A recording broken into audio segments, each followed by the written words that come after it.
Text came in at 11:47 p.m. on a Tuesday.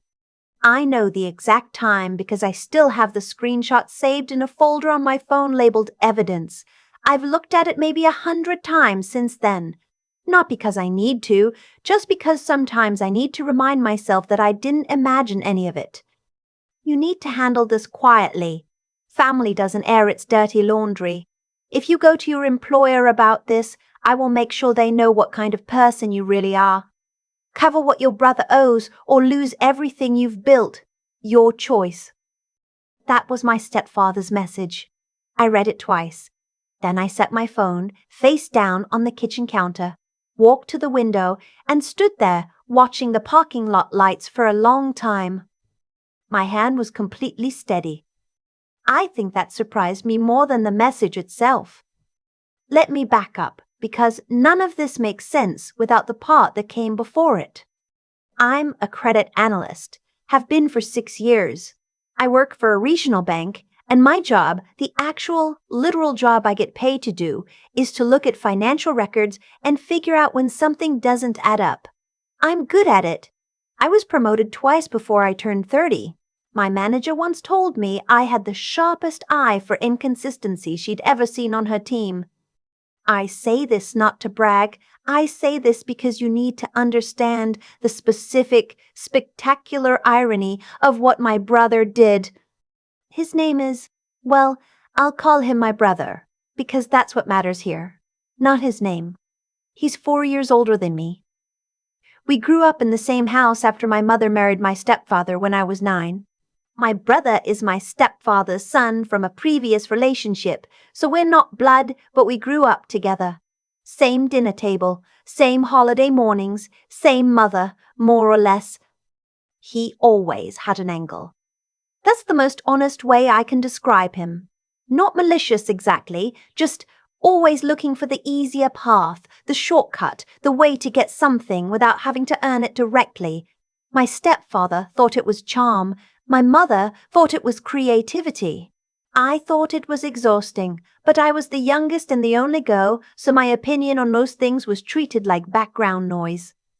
I left for college at 18, worked 2 jobs to cover what my scholarships didn't, graduated, got my certification, built something. I was proud of it in that quiet way you're proud of things you did mostly alone. I moved to Charlotte, rented a good apartment, started saving for a down payment on a condo. I had a specific number in mind, a specific timeline, a specific plan. That's how I operate. Everything measured, everything tracked. And then, 8 months ago, I checked my credit score. I check it monthly. Habit. Professional hazard, maybe. I opened the app on a Saturday morning with my coffee, and I almost dropped the mug. My score had dropped 61 points. I put the coffee down very carefully. Then I pulled the full report. There was a business credit account I had never opened, a sole proprietorship registered under my name and social security number with a mailing address I didn't recognize, a P.O. box in the town where my brother lived. The account had been opened 11 months earlier. It had a credit limit of $28,000. The balance was $26,400. I sat at my kitchen table for a long time without moving. Part of my brain, the analyst part, was already working. The other part, the part that remembered sharing a back seat on road trips and eating cereal at the same counter for a decade, was doing something quieter and slower and much worse. I didn't call anyone, not yet. I took screenshots of everything. I documented the account number, the registration date, the P.O. box address. I cross-referenced the business registration in that state and found it had been filed 11 months ago with my name, my social security number, and my brother's phone number listed as the primary contact. His phone number, he didn't even bother to change that. I closed the laptop. I went for a walk. I thought about what I was going to do, and I thought about it carefully, the way I think about things at work when the stakes are real and the margin for error is 0. The next morning, I called my mother. I kept my voice completely neutral. I told her I found some irregularities in my credit file and I was trying to trace the source. I asked, conversationally, whether my brother had started any new business ventures recently. There was a pause that lasted about 3 seconds too long. "He's been trying to get something off the ground," she said. "You know how he is. He has a lot of good ideas." "What kind of business?" I asked. "Some kind of logistics consulting thing. I don't know all the details. Your stepfather's been helping him get started." I said, "That sounds interesting," and then I changed the subject and got off the phone.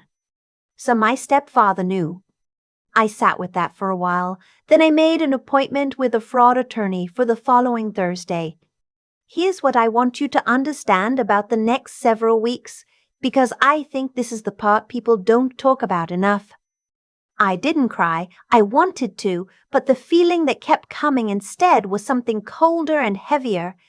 It was the specific grief of realizing that people who were supposed to love you had looked at you, looked at what you'd built, and seen a resource to exploit. Not a person, a line of credit, a financial instrument they could access if they were clever enough. My brother had watched me work for years. He'd watched me save and plan and build. And somewhere in his mind, he had decided that what was mine was actually available to him if he just figured out how to reach it. And my stepfather had helped him. I kept going to work. I kept doing my job. I didn't tell anyone at the office. I didn't tell my friends. I had one conversation with my attorney, and then I started building my own file. I pulled every document I could. I got the business registration records. I got the account statements, which showed that the money had been spent over 10 months on what appeared to be actual business expenses, equipment, software subscriptions, vendor payments, which meant this wasn't a smash and grab. My brother had built something real using my name. He'd been running an actual operation, just not legally. Which, I should mention, made it worse. Not better. Worse. Because he hadn't done this in a panic or a moment of desperation. He'd planned it. He'd thought it through. He'd made a sustained, ongoing decision to use my identity as the foundation of his business for nearly a year. I called my mother again about 3 weeks after the first call. This time I told her what I'd found. I said it plainly, without drama. My name was on an account I never opened. The business was registered using my social security number without my knowledge or consent, and I was going to need to report it. She went quiet for a moment. Then she said, can't we handle this as a family first? He didn't mean for it to hurt you. He was going to pay it back." I asked how he planned to pay back $26,000 with a business that wasn't turning a profit yet. She said, "Your stepfather and I could help cover some of it, but you'd need to hold off on doing anything official." I told her I would think about it. I wasn't going to think about it, but I needed time, so I said I would think about it. 2 days later, my stepfather called me directly. He was calmer than I expected. He laid it out like a negotiation. My brother had made a mistake. The business was close to becoming profitable. If I would agree not to report it and to let the account run for another 6 months, they would ensure the balance was paid off and I would never have to deal with it again. I said I needed to think about it. He said, "You're being reasonable. Good. Family takes care of family." I hung up the phone and made a note of the date, time, and content of that conversation. I think this is the part people don't believe. They think, why didn't you just report it immediately? Why all the waiting?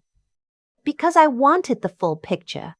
Because I've spent 6 years doing this professionally, and I know that a case built on complete documentation is a different thing than a case built on urgency. I was going to report it. I just wanted everything in order when I did. Also, and I'll be honest about this, I wanted to see what they would do next. I didn't have to wait long. The week after my stepfather's call, my brother reached out. He came at it completely differently, warm, familiar, a little sheepish. He said he was sorry.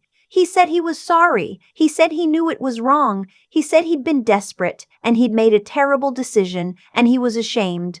He said he'd been too scared to ask me directly. I listened. I said things like, I understand, and I can see how that happened. I let him feel like the conversation was going well. Then I asked him, gently, if he'd be willing to put in writing what he'd just told me, just for my own peace of mind, just so we had a record within the family. He said sure. He texted me a summary of what he'd told me on the phone, that he'd opened the account using my information without asking, that he'd intended to pay it off before I found out, that he was asking me to give him more time before I took any official action. He put it all in a text message. I saved the screenshot immediately and sent it to my attorney that same afternoon. I want to stop here and tell you something about the week that followed, because it matters. I had a conversation with my attorney about my options. She walked me through them carefully. What I was looking at was credit fraud, opening a financial account using someone else's identity without consent, which is a federal offense. She told me about the Federal Trade Commission's identity theft reporting process, the credit bureau dispute process, and the option to file a report with local law enforcement. She also told me something I already knew but needed to hear from someone else, that I had done nothing wrong, that I was not responsible for this debt, and that whatever happened to my brother as a result of his choices was not something I had caused. I went home that night and sat in my apartment, which was quiet in the way apartments get late at night when you're very tired and very awake at the same time. I thought about my brother at 10 years old, letting me have the window seat on a long car trip because I got car sick.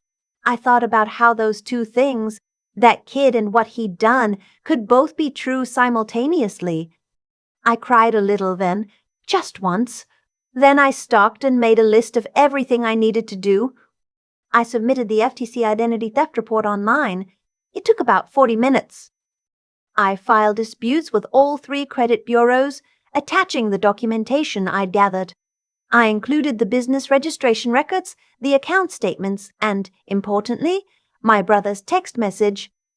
I contacted my bank's internal fraud team because the account had been opened at an institution that had a correspondent relationship with my employer's parent company, which created a reporting obligation I wasn't going to ignore. I disclosed the situation to my compliance officer before she heard about it from anywhere else. That conversation was uncomfortable. It was also the right call. My compliance officer thanked me for telling her directly. She said it showed good judgment.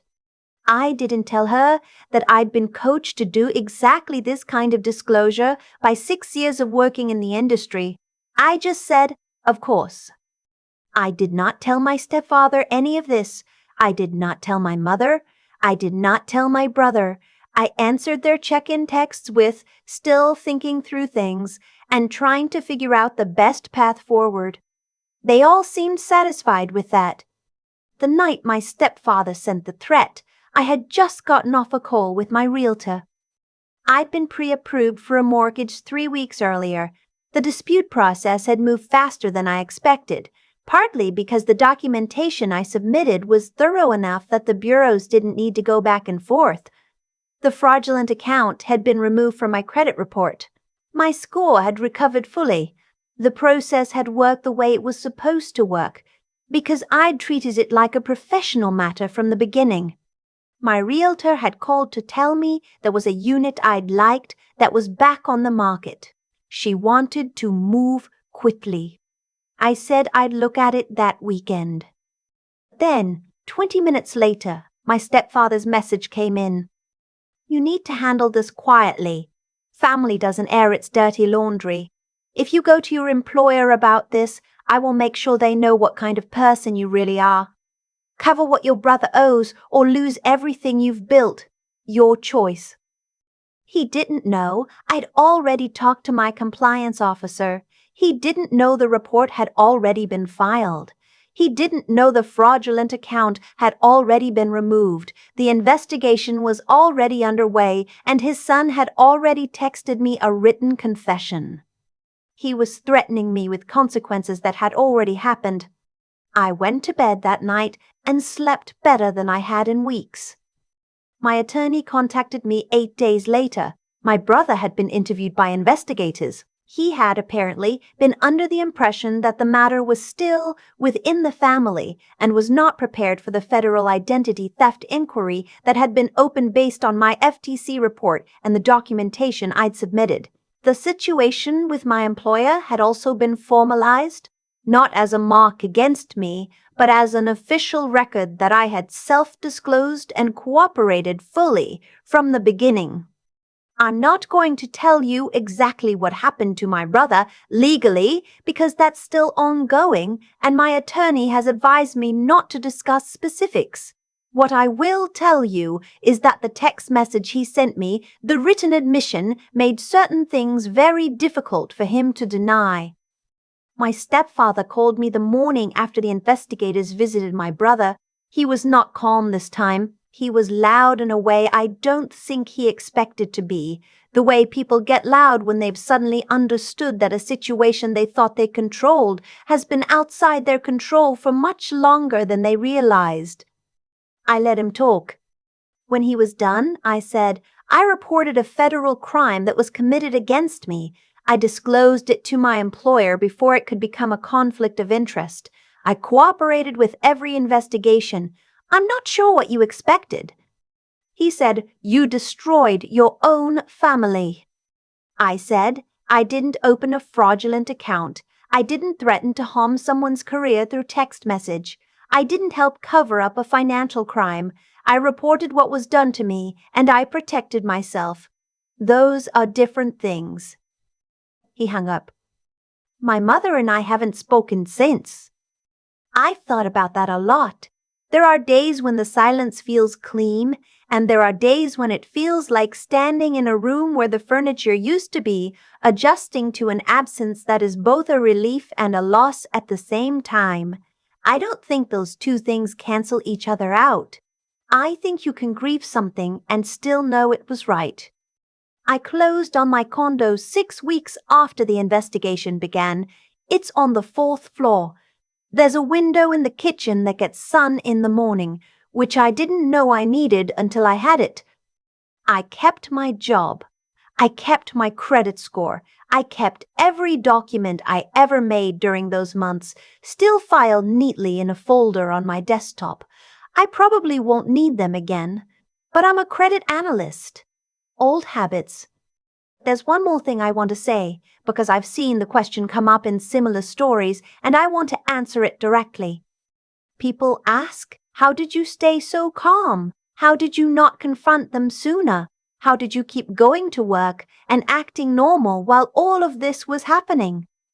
The answer is that I'd spent years being the person in my family who kept things together. I'd spent years absorbing the chaos that came from other people's choices and making it manageable. Being steady wasn't a skill I developed in crisis. It was something that had been required of me for a long time. The difference was that this time I used it for myself. I didn't perform calm so that everyone else would feel better. I didn't stay quiet to protect someone who hadn't protected me. I was methodical and careful and thorough because I was building something, and the thing I was building was a way out that they couldn't stop. When the text came in that Tuesday night, cover this or lose everything, I read it and felt nothing except a very clear, very specific thought. He doesn't know, he just handed me the last piece. I forwarded it to my attorney at 11:53 p.m. She responded at 7:14 the next morning with 3 words. Perfect, we're ready. I made coffee. I watched the sun come through the kitchen window. And for the first time in almost a year, I felt exactly like myself. There's something nobody tells you about being the responsible one in a family like mine. They tell you it's a virtue. They tell you that showing up, staying steady, holding things together, that those are good qualities. And they are. But for a long time, I used them in the wrong direction. I used them to keep other people comfortable at the cost of keeping myself safe. What my brother did wasn't an accident. It wasn't desperation, not really. It was a calculation. He looked at what I'd built and decided it was accessible to him if he was patient enough and quiet enough about it. That's not a moment of weakness. That's a choice, sustained over 11 months, renewed every time he made another transaction on an account that had my name on it, without my knowledge. And my stepfather helped him. That part still sits heavy sometimes, not because I didn't see it coming. By the time his threat came through on my phone, I'd already understood the shape of things. It sits heavy because it confirmed something I'd spent years half knowing and half refusing to know, that some people in your life will look at your stability and see a resource, not a person.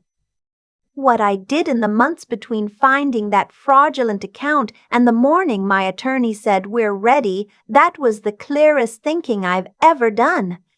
Not because I was fearless. I wasn't. I was scared and sad in ways I didn't have words for at the time. But I didn't let the fear make the decisions. I let the facts make the decisions. I documented everything. I consulted the right people. I moved carefully and deliberately, the way you move when the stakes are real and you only get one shot at getting it right. That's what I want to hold on to from all of this. Not the outcome, though the outcome was what it needed to be. What I want to hold on to is the version of myself who sat at that kitchen table on a Saturday morning with a dropped credit score and a sick feeling in her stomach, and didn't panic, didn't call and scream, didn't blow the whole thing on one emotional confrontation. She thought. She planned. She protected herself with the same tools she'd spent years developing professionally, and she trusted her own judgment when everyone around her was betting she wouldn't. Integrity isn't just about doing the right thing when it's easy. It's about doing the right thing when the people who were supposed to love you are the ones asking you not to. It's about telling your compliance officer the uncomfortable truth before she hears it somewhere else. It's about filing the report even when your mother's voice is still in your head saying, handle it as a family. And the clarity, the willingness to see things as they actually are, not as you wish they were, that's something I had to choose over and over across months. Every time I answered a check-in text with "still thinking it through," I was choosing to see clearly rather than react emotionally. Every time I saved a screenshot instead of sending a furious reply, I was choosing precision over release. But none of it would have mattered without the part that came first, deciding that what had been done to me was worth fighting, that I was worth protecting, that the thing I'd built, the career, the savings, the quiet Saturday mornings with my credit report and my coffee, was mine, and I had every right to defend it. The condo has good light in the mornings. I didn't expect to care about that as much as I do.